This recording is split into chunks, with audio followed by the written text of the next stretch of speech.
Welcome to జై Telangana TV. ముందుగా headlines చూద్దాం. నేడు పోలవరం ప్రాజెక్టును పరిశీలించిన చంద్రబాబు అధికారులతో సమీక్ష అనంతరం మీడియా సమావేశం. 2019లో టీడీపీ గెలిచి ఉంటే 2020 చివరి నాటికి పోలవరం పూర్తయ్యేదని వెల్లడి. కానీ ఇప్పటి పరిస్థితుల్లో మరో 4 ఏళ్లు పడుతుందని వివరణ. రాజకీయాలు ఉండడానికి అర్హత లేని వ్యక్తిగా ఇలా జరిగిందని వ్యాఖ్యలు. రిషికొండ భవనాన్ని జగన్ ఇల్లుగా చూపించడం మానుకోండని గుడివాడ అమర్నాథ్. తాము మళ్లీ అధికారంలోకి వస్తే విశాఖ నుంచే పాలించాలని అనుకున్నామని వెల్లడి. ఐఏఎస్ అధికారులతో కమిటీ వేశాకే భవనాలు నిర్మించామని వివరణ. రాష్ట్రపతి, ప్రధాని, గవర్నర్ వంటి వారి ఆతిథ్యానికి వాటిని వాడుకోవచ్చని సూచన. ప్రజలను తప్పుదోవ పట్టించే చర్యలు మానుకుంటే మంచిదని సలహా. రాష్ట్రంలో పెండింగ్ లో ఉన్న ప్రతి ప్రాజెక్టును పరిశీలిస్తానన్న మంత్రి నారా లోకేష్. రాష్ట్రానికి పెట్టుబడులు ఎలా తీసుకురావాలో అధినేత చంద్రబాబు ఆదేశానుసారం పనిచేస్తామన్న ఐటీ మంత్రి హోదాలో మొదటిసారి తన సొంత నియోజకవర్గంలో పర్యటించిన రాష్ట్ర ఐటీ శాఖ మంత్రి మంగళగిరి ఎమ్మెల్యే.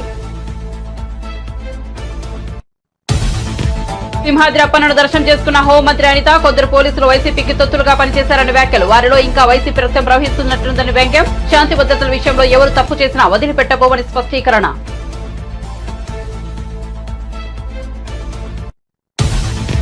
సాలూరు నియోజకవర్గం నుంచి గెలిచిన గుమ్మడి సంధ్యారాణి. ఏపీ మహిళా శిశు సంక్షేమం, గిరిజన వ్యవహారాల మంత్రిగా నియామకం. ఐటీడీఏ, ఐసీడీఎస్ లను ప్రక్షాళన చేస్తున్నామని, అంగన్వాడీల సమస్యలు ఒక్కొక్కటిగా పరిష్కరిస్తామని స్పష్టీకరణ.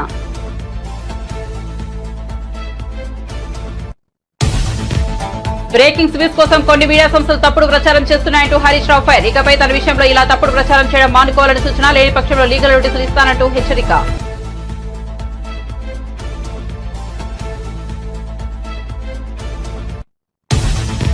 టీడీపీ రాష్ట్ర అధికార ప్రతినిధి నీలాయపాలెం విజయ్ కుమార్ ప్రెస్ మీట్. తిరుమల నుంచే ప్రక్షాళన మొదలైందని వెల్లడి.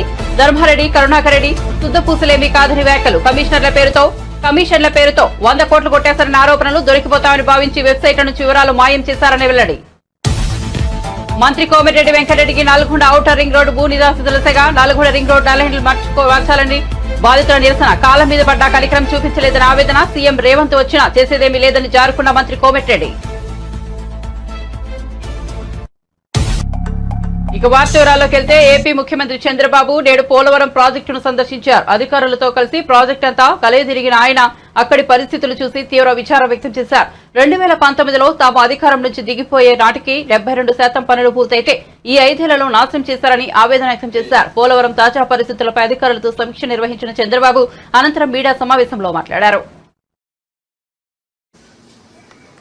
పోలవరం ఆంధ్రప్రదేశ్ రాష్ట్రానికి ఒక వరంగా భావించి ఆ రోజు మనం శ్రద్ధ పెట్టాం. ఈ ప్రాజెక్ట్ వల్ల ఇది పూర్తి చేసుకుని నదుల అనుసంధానం చేసుకోగలిగితే ఈ రాష్ట్రానికి కరువు అనే మాట లేకుండా చేయొచ్చనే విధంగా మనం ఆలోచించి ప్రాజెక్ట్ ముందు తీసుకుపోయాం.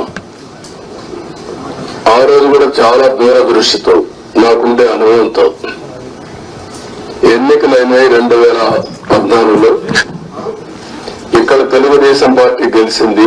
బీజేపీ తెలుగుదేశం పొత్తున్నాం. ఢిల్లీలో ఎన్డీఏ వచ్చింది. నేను మొట్టమొదటిసారిగా రిక్వెస్ట్ చేసింది, ఎందుకంటే నేను విజువలైజ్ చేశాను కాబట్టి 7 మండలాలు తెలంగాణలో ఉన్నాయి కరువుకి ముంపు గురయ్యే మండలాలు. ఆ 7 మండలాలు గాని మనకి ఇవ్వకపోతే 2 రాష్ట్రాలు జూన్ 2వ తారీఖు నోటిఫై అవుతాయి. నోటిఫై అయిన తర్వాత మళ్లీ అసెంబ్లీ పోయి ఆ రాష్ట్రాలు ఒప్పుకుంటే తప్ప ఇది సాధ్యం కాదు. అందుకనే పట్టుబట్టి నేను 7 మండలాలు ఇవ్వకపోతే నేను ప్రమాణ స్వీకారం కూడా చేయను, ఇంకా పోలవరం ప్రాజెక్ట్ కాదు అనే ఉద్దేశంతో నేను పట్టుబట్టి ఫస్ట్ కేబినెట్ చరిత్రలో ఎన్డీఏ 2 అసెంబ్లీలో మామూలుగా మెంబర్లంతా కూడా ఓట్ తీసుకున్న తర్వాత రెగ్యులర్ బిజినెస్ స్టార్ట్ అవుతుంది. మినిస్టర్స్ ని స్వేరింగ్ ఇన్ చేసి ఎంపీ ఓట్ తీసుకొని రెగ్యులర్ బిజినెస్ స్టార్ట్ అవుతుంది. అలాంటిది ఆర్డినెన్స్ ద్వారా ప్రెసిడెంట్ ఆఫ్ ఇండియాను కన్విన్స్ చేసి కొత్త ప్రభుత్వం వస్తున్న ఆర్డినెన్స్ ఇవ్వాల్సిన అవసరం ఉండదు. ప్రెసిడెంట్ కూడా ఒప్పుకోడు.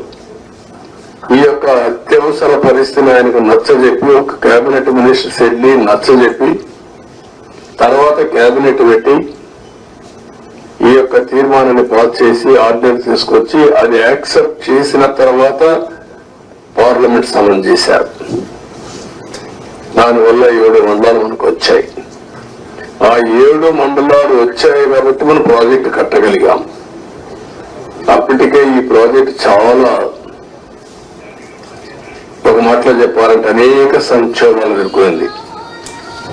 2500లో ఈ ప్రాజెక్టు రాజశేఖర రెడ్డి గారు ప్రారంభించడం, అప్పుడే అవకతవకలు చేయడం, కాంట్రాక్టుల్ని క్యాన్సిల్ చేయడం, అక్కడి నుంచి ప్రాజెక్టు ఆటకెక్కడం, అక్కడి నుంచి వాళ్ళందరూ కోర్టులకు వెళ్ళిపోవడం, ఇక్కడ కూడా land acquisition project central place లో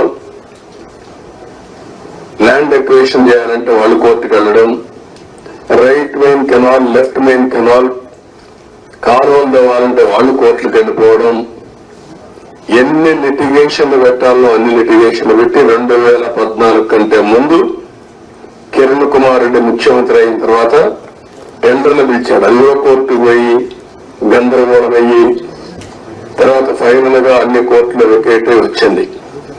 ఆ సమయంలో విభజన జరిగిన సమయంలో ఇది నేషనల్ ప్రాజెక్ట్ గా విభజన చట్టంలో పెట్టారు.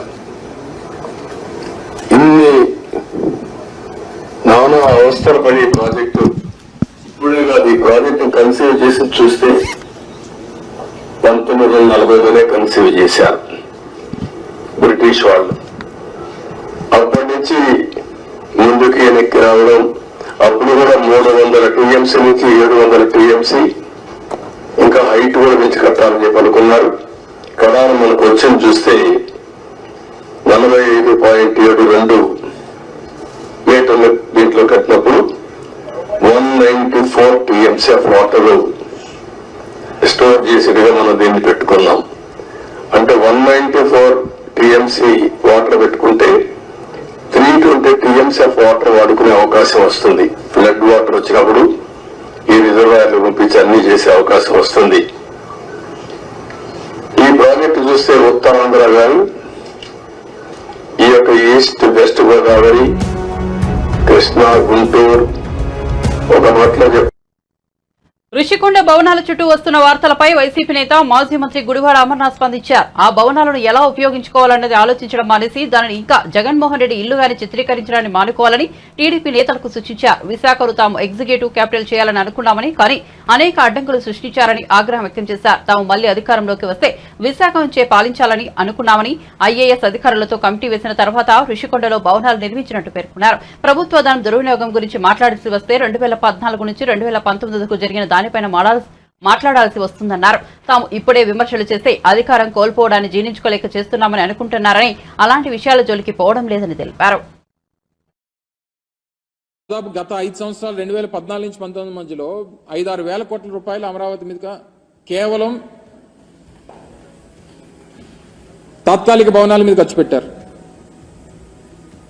తాత్కాలిక భవంతులు కట్టి వేల కోట్ల రూపాయలు ఖర్చు పెట్టేటువంటి కార్యక్రమం చేశారు. ఇది శాశ్వత నిర్మాణాలు. అవి ప్రభుత్వానికి సంబంధించింది, ప్రభుత్వం వినియోగించాల్సినటువంటి అవసరం ఉంది, ప్రభుత్వం దానికి సంబంధించినటువంటి నిర్ణయాలు తీసుకోవాల్సినటువంటి అవసరం ఉంది. అవి తీసుకోవడం మానేసి ఊర్లో వెనకాతలు ఉన్న కార్యకర్తలందరినీ కూడా అందులోకి తీసుకుని వెళ్ళిపోయి రేపు చీఫ్ గెస్ట్లు ఎవరన్నా వస్తారు, పెద్దలు ఎవరన్నా వస్తారు, రాష్ట్రపతి వస్తారు, లేకపోతే ప్రధానమంత్రి వస్తారు. మీరు మొత్తం అంతా కూడా కెమెరాలు ప్రతి ఒక్కటి చూపించారు అంతనా. అంటే ఒక చీఫ్ గెస్ట్ లో లేకపోతే విఐపీసో వివిఐపీసో ఉండేటువంటి దాన్ని ఆ బ్లూ ప్రింట్ అసలు బయటకు వెళ్ళడానికి లేదు. గతంలో మేము ప్రారంభించినప్పుడు కూడా మీరు అందరూ అడిగారు, నేను మంత్రిగా ఉన్న ప్రారంభంలో నేను కూడా పాల్గొన్నా. సో దీన్ని ఏ రకంగా వినియోగించాలనేటువంటి దాని మీద ప్రభుత్వం నిర్ణయం తీసుకోబోతా ఉంది. కొన్ని సెక్యూరిటీ రీజన్స్ ఉన్నాయి. డెఫినెట్ గా నిర్ణయం తీసుకునేటువంటి క్రమంలో మళ్ళీ మీ దృష్టికి తీసుకొస్తాం అనేటువంటి మాట మీకు చెప్పాం. సో ఇవన్నీ మానేసి ఏదో మనకి అధికారం ఇచ్చారు కదా అని చెప్పి ఎక్కడికన్నా చూపించమనండి, అన్ని అలాగే చూపించమనండి. గతంలో మేము 5 సంవత్సరాల్లో చేసినటువంటి అభివృద్ధి కార్యక్రమాలు కూడా అలాగే ఆ శాసనసభ్యుల్ని తీసుకొని వెళ్ళి చూపించమనండి. భోగాపురంలో ఇంటర్నేషనల్ ఎయిర్పోర్ట్ నిర్మాణం జరుగుతూ ఉంది, చూపించమనండి. ఇదిగో మీ 5 సంవత్సరాల్లో మీరు ప్రారంభించినటువంటి కార్యక్రమాలు, చేస్తున్నటువంటి పనులు ఇగో ఇవి చేశారు, మీరు చూపించమనండి. లేకపోతే మెడికల్ కాలేజ్ చూపించమనండి, విజయనగరం మెడికల్ కాలేజ్ చూపించమనండి. లేకపోతే ఉద్యానంలో కట్టినటువంటి హాస్పిటల్ చూపించమనండి, లేకపోతే వాటర్ ప్రాజెక్ట్ చూపించమనండి, లేకపోతే పాడేరులో మన మెడికల్ కాలేజ్ నిర్మాణం, నర్సీపట్నంలో మెడికల్ కాలేజ్ నిర్మాణం, లేకపోతే సాలూరులో tribal university, Parvathipuram medical college, Kurupam engineering college, ఇవన్నీ చూపించమనండి. నిర్మాణాలు జరుగుతూ ఉన్నాయి, కొన్ని నిర్మాణాలు పూర్తయిపోయినాయి. మూలపేటలో హార్బర్, మూలపేటలో మన పోర్ట్ నిర్మాణం జరుగుతూ ఉంది, చూపించమనండి.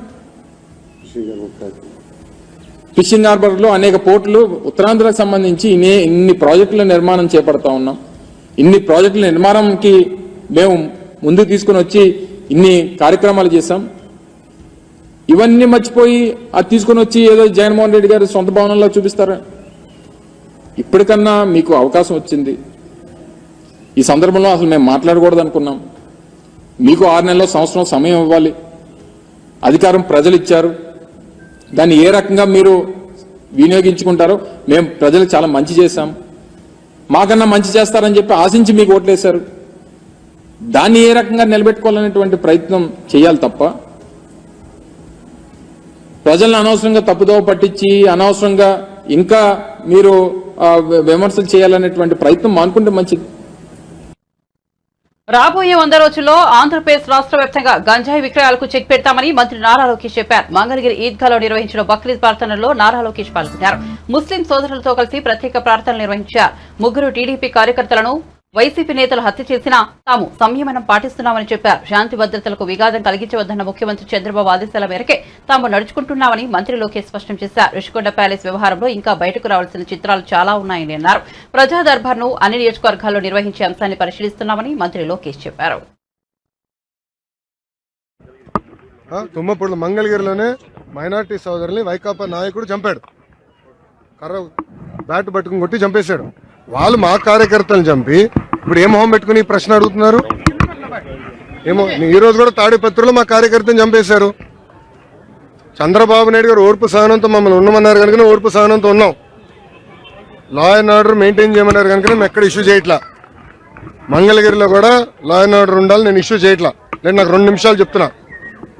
నేను మిమ్మల్ని అడుగుతున్నా, ఎక్కడండి వైకాపా కార్యకర్త? ఎవరు దెబ్బ తగిలింది? ఎవరిని చంపాము? ఒక్కడి జోలికి వెళ్ళాం మేము. వాళ్ళు 3 మమ్మల్ని చంపి తిప్పి మా పైన ఆరోపణ చేస్తాం కరెక్ట్ కాదు. ఇంకా మీరు మొత్తం చూడలే, ఇంకా చాలా ఉందని. ఇంకా ముఖ్యమంత్రి గారు దానిపైన నివేదిక అడిగారు. ఎంత ఖర్చు అయింది, దేనికి ఖర్చు పెట్టారు, మొత్తం డీటెయిల్స్ అడిగారు. ఇంకా రావాల్సిన అవసరం ఉంది. ఇదే కాదు, ఇలా చాలా కట్టినట్టున్నారు. అన్ని వివరాలు వచ్చిన తర్వాత ప్రజల ముందర పెడతాం. అదంతా అధికారులు వాళ్ళ ప్రాసెస్ వాళ్ళు ఫాలో చేసుకుంటారు. Thank you. గంజాయి విషయంలో కఠినంగా వ్యవహరించమని మంగళగిరి నియోజకవర్గంలో ఉన్న పోలీసు సిబ్బందికి నేను ఆదేశాలు జారీ చేశాను. మొదటి 100 రోజుల్లో గంజాయి ఫుల్ స్టాప్ పెట్టాలని నేను చెప్పాను. ప్రత్యేకంగా నేను డీజీ గారిని కలిసి, హోంమంత్రి గారిని కూడా కలిసి, నిన్న రాత్రి కూడా హోంమంత్రి అనిత గారితో కూడా మాట్లాడటం జరిగింది. పాదయాత్రలో గంజాయి వల్ల కుటుంబాలు ఎలా నాశనం అయినాయో నేను చూశాను. మీరు కఠినంగా వ్యవహరించాలని ఆమెను కోరాను. మేడం గారు కూడా సమీక్ష పెడతాన్నారు, సభ్యుతో రివ్యూ చేస్తా అన్నారు. ప్రజలందరూ చూస్తారు కదా, మొదటి 100 రోజుల్లో గంజాయికి ఫుల్ స్టాప్ పెట్టే బాధ్యత తెలుగుదేశం, జనసేన, భారతీయ జనతా పార్టీ ప్రభుత్వం తీసుకుంటుంది. అది కాదు, మీడియా మిత్రులందరూ వెళ్ళి 10 సంవత్సరాలుగా పనిచేసిన శాసనసభ్యుడిని అడగాలి ఏం చేశారు.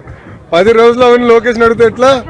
భూములు దశాబ్దాలుగా ప్రజలు నివసిస్తున్న భూముల్ని రెగ్యులరైజ్ చేసి శాశ్వత భూ హక్కు కల్పించాలి. మొదటిగా నేను హామీ ఇచ్చే దానికి కట్టుబడిన డ్రైనేజ్, రోడ్లు ఏర్పాటు చేయాలని గతంలో నేను హామీ ఇచ్చాను, ఏర్పాటు చేస్తాను. ఇంతేకాకుండా స్వర్ణకారులకి ఇక్కడ గోల్డ్ క్లస్టర్ ఏర్పాటు చేస్తాను, ఆ హామీకి కట్టుబడిన. దాదాపు ఒక 10 కీలకమైన హామీలు ఇచ్చిన వ్యక్తి నేను లోకేష్. తప్పనిసరిగా పద్ధతి ప్రకారం చేసుకుంటూ వెళ్తాను. ఇంకా శాసనసభ్యుడిగా ఇంకా మేము ప్రమాణ స్వీకారం చేయలేదు, అది ఈ వారం జరుగుతుంది. ఇంకా నేను రివ్యూలు చేయలేదు. ఎంటీఎంసీ కానివ్వండి, ఇతర ఎనర్జీ డిపార్ట్మెంట్ కానీ, వ్యవసాయ శాఖతో కానీ సిబ్బందితో ఇంకా నేను రివ్యూ చేయలేదు. ఆల్రెడీ మంత్రులుగా ఉన్న నారాయణ గారికి నా కోరికలు, అంటే మంగళగిరికి మీరు ఏం చేయాలి దానిపైన నా కోరికలు ఆయనకి పంపిస్తాం జరిగింది. కొలుసు పార్థసారథి గారు హౌసింగ్ మంత్రి వర్యులు నేను నిన్న కలిశాను. ప్రత్యేకంగా మంగళగిరికి పెద్ద చూపు చూడాలి.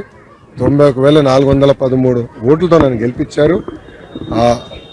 ఆ బలంతో మీ ముందర నేను నుంచుంటున్నాను. సో హౌసింగ్ విషయంలో మీరు సాచ్యురేషన్ మోడ్లో మంగళగిరి ప్రజలకి చేయాలని ఆయన కోరటం జరిగింది. నేను మంగళగిరిలో ఏర్పాటు చేసుకున్నాను. కేంద్ర మంత్రి కింజరపు రామ్మోహన్ నాయుడు, రాష్ట్ర మంత్రి కింజరపు అచ్చెన్నాయుడులకు విశాఖపట్నం ఎయిర్పోర్టులో టీడీపీ కార్యకర్తలు ఘనస్వాగతం పలికారు. సోమవారం ఉదయం ప్రత్యేక విమానంలో విశాఖ చేరుకున్న తమ మంత్రులకు స్వాగతం పలికేందుకు భారీ సంఖ్యలో నేతలు, అభిమానులు ఎయిర్పోర్టుకు చేరుకున్నారు. అక్కడి నుండి శ్రీకాకుళం వరకు 200 కార్లు, 350 బైకులతో భారీ ర్యాలీతో మంత్రులు వెళ్లారు.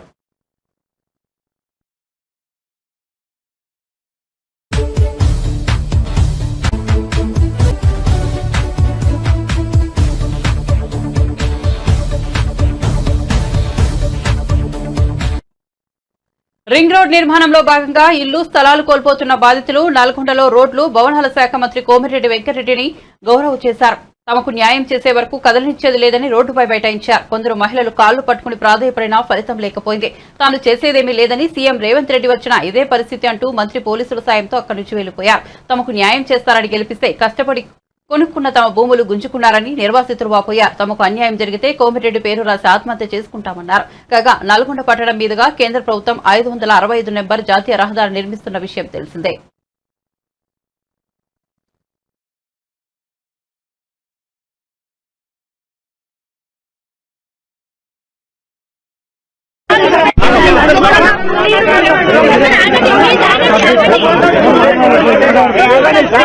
$30 లక్షలు వస్తుందని అల్లుడికి చెప్పి నేను బిడ్డని ఇచ్చిన. చేసుకున్న తర్వాత ఇప్పుడు 2 నెలల నుంచి ఈ ప్రాబ్లం అనేది తెలిసింది. తెలియగానే ఇప్పుడు నువ్వు ఆ ప్లాట్ లేదు, ఏం లేదు, నాకు 30 లక్షలు నువ్వు తీసుకొని రా అని నా బిడ్డ నా ఇంటికి పంపించిండు సారు. నేను ఏం చేయాలి? నా బిడ్డకి అది కట్నం ఇచ్చిన నేను చేతగాని పరిస్థితి, కష్టం చేసుకోలేని స్థితికున్నా నేను ఆత్మహత్య తప్ప నేను ఏం చేసుకోలేను. నా బిడ్డ ఏడుపు, నేను ఏడుపు, ఏం చేయాలో మాకు అర్థం కావట్లేదు. న్యాయం చేస్తారనే 2 నెలల నుంచి తిరుగుతున్నాము, ఎవరు ఏం పట్టించుకుంటలేరు మా బాధ. మాకేం చేస్తారో మాకు చేస్తారని మీకు గెలిపించుకున్నాము, మాకు అన్యాయం చేయొద్దు. మేము ఆత్మహత్య చేసుకుంటాం సార్, కోమటిరెడ్డి పేరు చెప్పి రాసి పెట్టి మరి ఆత్మహత్య చేసుకుంటాము. మాకు అన్యాయం అయితే జరుగుతుంది, మాకు న్యాయం చేయాలని కోరుకుంటున్నాం. మాకేదేమొద్దు, మా ప్లాట్లు మాకు ఉండాలి, మాకు ఇంకేమొద్దు సార్. మాకు ఇచ్చిన ప్లాట్లు మాకు ఉండాలి, మా ప్లాట్లంగా పోవద్దు, మేము నష్టపోవద్దు సార్, మాకు నష్టపోవద్దు. మీరు ఎక్కడైనా చేసుకోండి, ఆఫ్టర్ 3 అనేది ఒకటి రద్దు చేయండి, ఉన్న దగ్గర తీసుకోండి సార్, మా కాడ తీసుకోకూరి, మమ్మల్ని అన్యాయం చేయకూడదు. ఏపీ హోంమంత్రి, టీడీపీ ఫైర్ బ్రాండ్ మహిళా నేత వంగల్పూని అనిత సింహాద్రి అప్పమ్మను దర్శించుకున్నారు. ఈ సందర్భంగా ఆమె మీడియాతో మాట్లాడుతూ ఆసక్తికర వ్యాఖ్యలు చేశారు. కొందరు పోలీసులు గతంలో వైసీపీ ప్రభుత్వానికి తొత్తులుగా వ్యవహరించారని మండిపడ్డారు. వారిలో ఇంకా వైసీపీ రక్తం ప్రవహిస్తున్నట్టుందని వ్యంగ్యం ప్రదర్శించారు. మీకు జగన్ పై ఇంకా ప్రేమ ఉంటే ఉద్యోగాలు వదిలేసి ఆ పార్టీ కోసం పనిచేసుకోనంటూ అనిత తీవ్ర వ్యాఖ్యలు చేశారు. శాంతి భద్రతల విషయంలో ఎక్కడ తప్పు జరిగినా బాధ్యులను వదిలేది లేదని స్పష్టం చేశారు. సింహాచలం దేవస్థానం భూములు 1 గజం కూడా అన్యాక్రాంతం కానివ్వబోమని తెలిపారు. అంతకుముందు సింహాచలం ఆలయంలో హోంమంత్రి అనితకు ప్రోటోకాల్ అనుసరించి పూర్ణకుంభ స్వాగతం లభించింది. ఆలయ గర్భగుడిలో ఆమె ప్రత్యేక పూజలు చేశారు. క్లారిటీగా చెప్పాను నేను. ఇంకొకటి, ఏదైతే కేసులు ఉన్నాయో అంటే వాళ్ళు లాస్ట్ 5 yearsలో వాళ్ళ పరిస్థితి ఎలా అయిపోయిందంటే, పని చేస్తున్న పక్కన పెట్టుకున్నారు, వాళ్ళకి పని చేస్తారు అనుకుంటే వాళ్ళు ఏదో పని చెప్తాలు చేసే వాళ్ళని పక్కన పెట్టుకున్నారు, మిగతా వాళ్ళందరినీ దూరం పెట్టారు. సో ఈసారి ప్రక్షాళన అనేది చాలా హెవీగా జరుగుతుంది. ప్రక్షాళన అయితే జరగడం ఖాయం. నేను మళ్ళీ చెప్తున్నానండి, పోలీస్ డిపార్ట్మెంట్ వాళ్ళకి ఇది హెచ్చరిక కాదు, రిక్వెస్ట్. పోలీస్ డిపార్ట్మెంట్ వాళ్ళకి ఇది రిక్వెస్ట్. మీకు ఇంకా వైఎస్ఆర్సీపీ మూలాలు ఉంటే గనక ముందు మేము తొలగించుకోలేకపోతున్నాము అనుకుంటే గనక పక్కకు తప్పుకోండి. ప్రజల గురించి పనిచేసే వాళ్ళని, ప్రజా సంక్షేమం గురించి పనిచేసే వాళ్ళని మేము తెచ్చుకొని మేము పని చేయించుకుంటాం. ఇది రిక్వెస్ట్, నాట్ ఏ వార్నింగ్.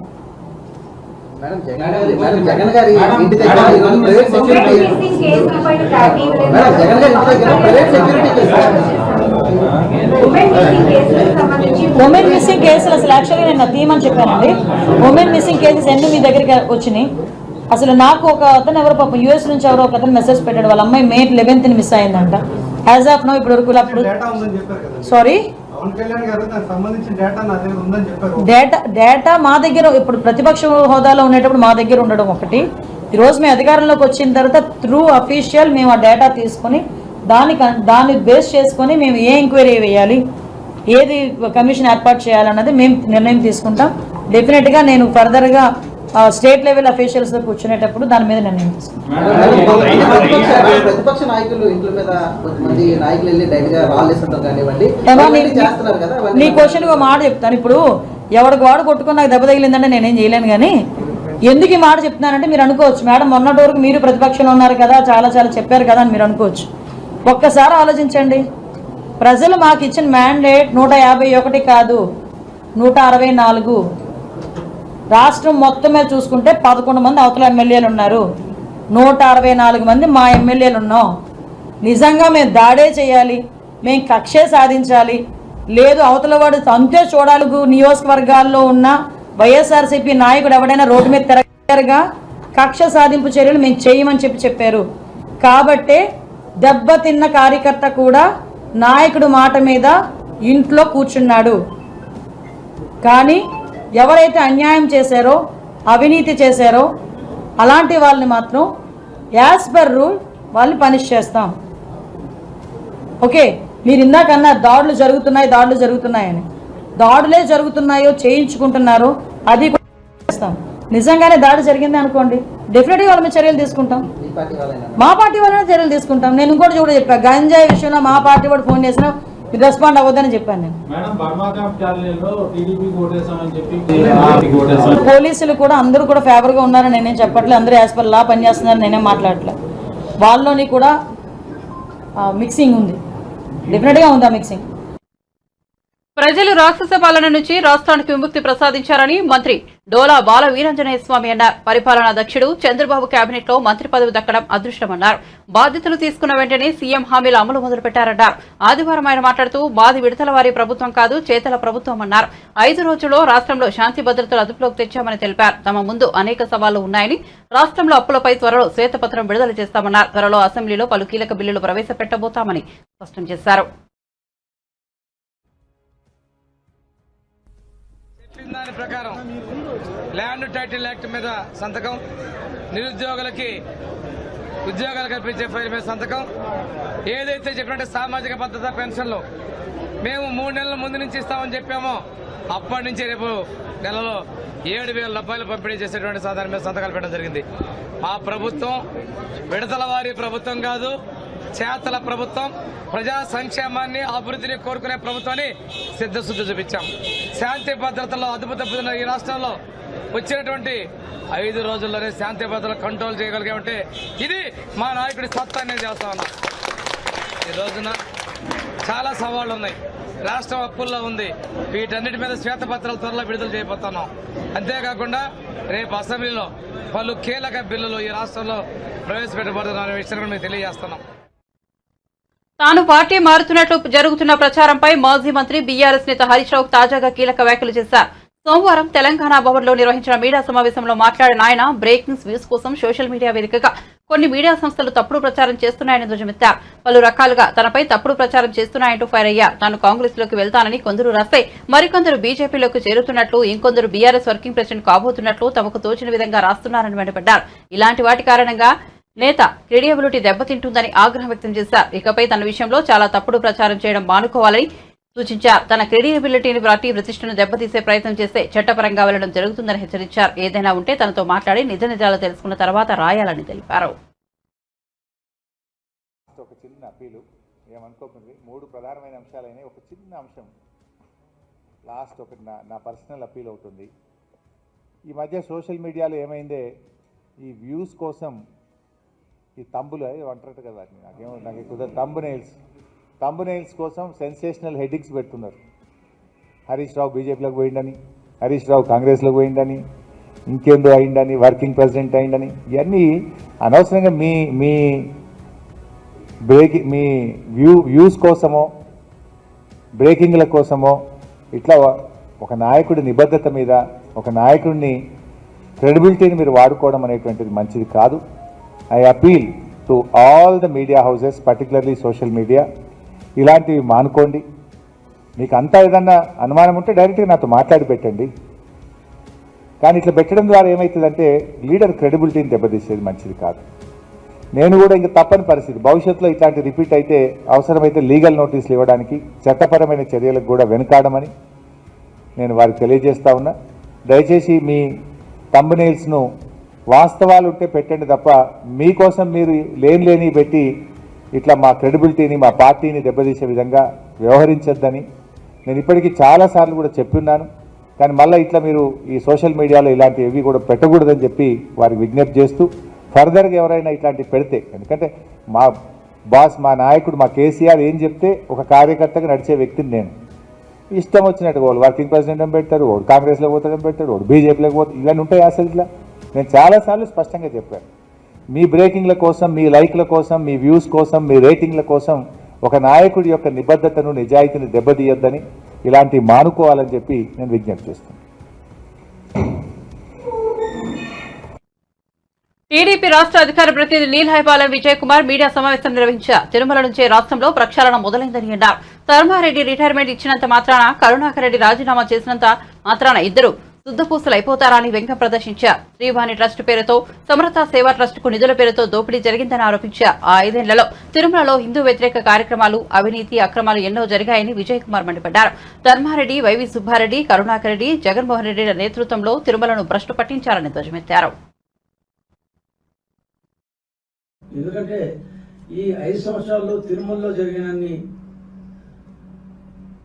అవినీతి పనులు, అక్రమాలు, హిందూ ధర్మానికి వ్యతిరేకంగా జరిగిన పనులు, రకరకాల అడ్మినిస్ట్రేటివ్ ల్యాప్సెస్, ఇవన్నీ 5 సంవత్సరాల్లో ఎంత ఒక తిరుమల లాంటి ఒక పుణ్యక్షేత్రంలో జరగకూడని పనులని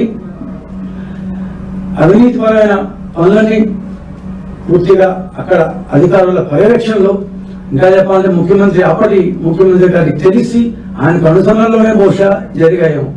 వీటన్నిటికీ ఒక మేజర్ కారణం ధర్మారెడ్డి గారు ఈ నెల 30వ తేదీన రిటైర్ అయిపోతున్నారు. ఇంకో వ్యక్తి వైవి సుబ్బారెడ్డి గారు, ఆ తర్వాత చివరిలో వచ్చిన చైర్మన్ కరుణాకర్ రెడ్డి గారు.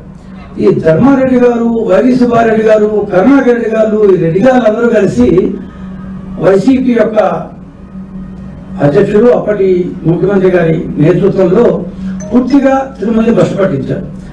సరే, రకరకాల ఇష్యూలు జరిగాయి.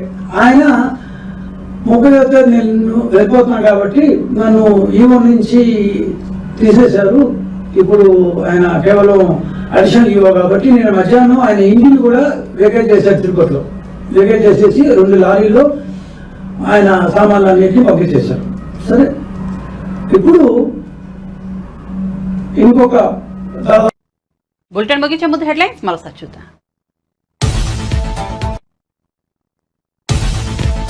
నేడు పోలవరం ప్రాజెక్టును పరిశీలించిన చంద్రబాబు, అధికారులతో సమీక్ష అనంతరం మీడియా సమావేశం. 2019లో టీడీపీ గెలిచి ఉంటే 2020 నాటికి పోలవరం పూర్తయ్యేదని వెల్లడి. కానీ ఇప్పటి పరిస్థితిలో మరో 4 ఏళ్లు పడుతుందని వివరణ. రాజకీయాల్లో ఉండడానికి అర్హత లేని వ్యక్తి వల్ల ఇలా జరిగిందని వ్యాఖ్యలు.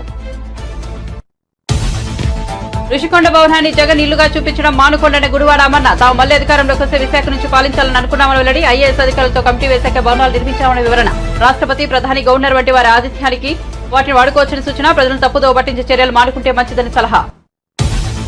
రాష్ట్రంలో పెండింగ్ లో ఉన్న ప్రతి ప్రాజెక్టును పరిశీలిస్తానన్న మంత్రి నారా లోకేష్. రాష్ట్రానికి పెట్టుబడులు ఎలా తీసుకురావాలో అధినేత చంద్రబాబు ఆదేశానుసారం పనిచేస్తానన్న ఐటీ మంత్రి హోదాలో మొదటిసారి తన సొంత నియోజకవర్గంలో పర్యటించిన రాష్ట్ర ఐటీ శాఖ మంత్రి మక్కలగిరి ఎమ్మెల్యే.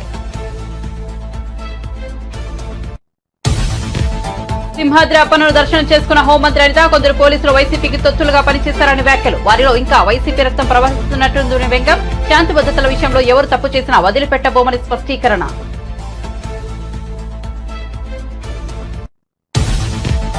సాలూరు నియోజకవర్గం నుంచి గెలిచిన గుమ్మడి సంధ్యారాణి. ఏపీ మహిళా శిశు సంక్షేమం, గిరిజన మహిళల శాఖ మంత్రిగా నియామకం. ఐటీడీఏ, ఐసీడీసీలను ప్రక్షాళన చేస్తున్నామని వెల్లడి. అంగన్వాడీల సమస్యలు ఒక్కొక్కటిగా పరిష్కరిస్తామని స్పష్టీకరణ.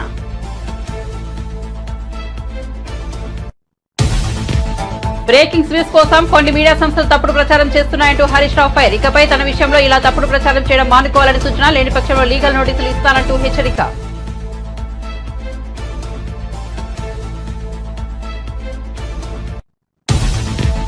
టీడీపీ రాష్ట్ర అధికార ప్రతినిధి నీలహైపాలెం విజయ్ కుమార్ ప్రెస్ మీట్. తిరుమల నుంచే ప్రక్షాళన మొదలైందని వెల్లడి. ధర్మారెడ్డి, కరుణాకర్ రెడ్డి శుద్ధపూసలేవి కాదని వ్యాఖ్యలు. కమిషన్ల పేరుతో 100 కోట్లు కొట్టేస్తారనే ఆరోపణలు. దొరికిపోతామని భావించి వెబ్సైట్ నుంచి వివరాలు మాయం చేశారని వెల్లడి.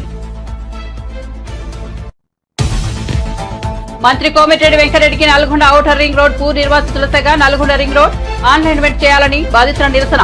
కాళ్ల మీద పడ్డా కనికరం చూపలేదని ఆవేదన. సీఎం రేవంత్ రెడ్డి వచ్చినా చేసేదేమీ లేదని జారుకున్న మంత్రి కోమిటిరెడ్డి. మరిన్ని అప్డేట్స్ కోసం చూస్తూనే ఉండండి జై తెలంగాణ టీవీ.